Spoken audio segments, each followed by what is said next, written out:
I don't care what your religion, your profession, politics, or your proclivities are when I need a doctor or health care.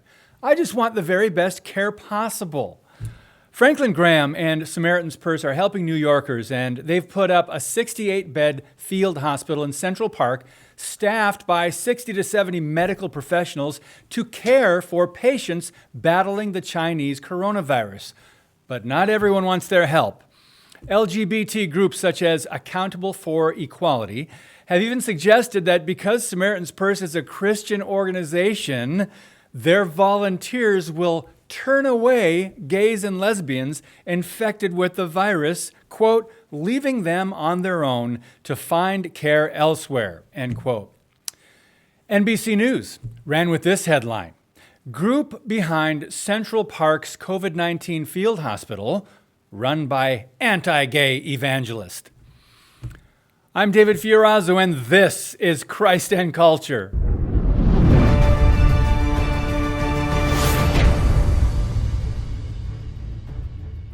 All you can do is shake your head.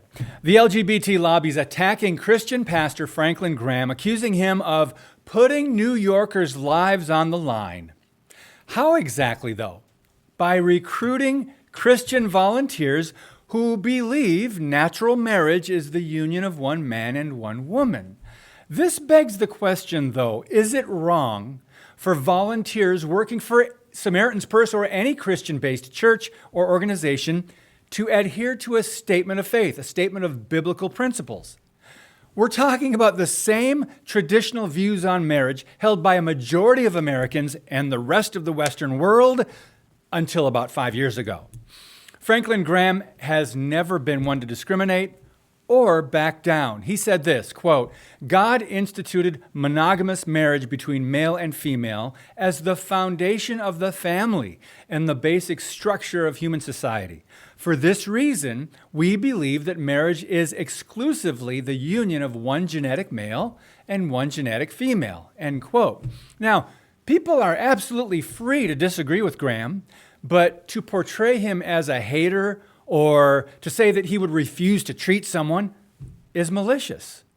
He could have stayed out of New York completely and just asked his followers and subscribers and others to pray for the people there. But instead, he recruited 72 doctors, nurses, and other medical personnel from Samaritan's Purse to work in partnership with the Mount Sinai Health System, which features 10 ventilators at the site. Graham further said their organization does not make distinctions about an individual's race, religion, sexual orientation, or economic status. There is zero evidence that any of his ministries discriminate against anyone, anywhere in the world.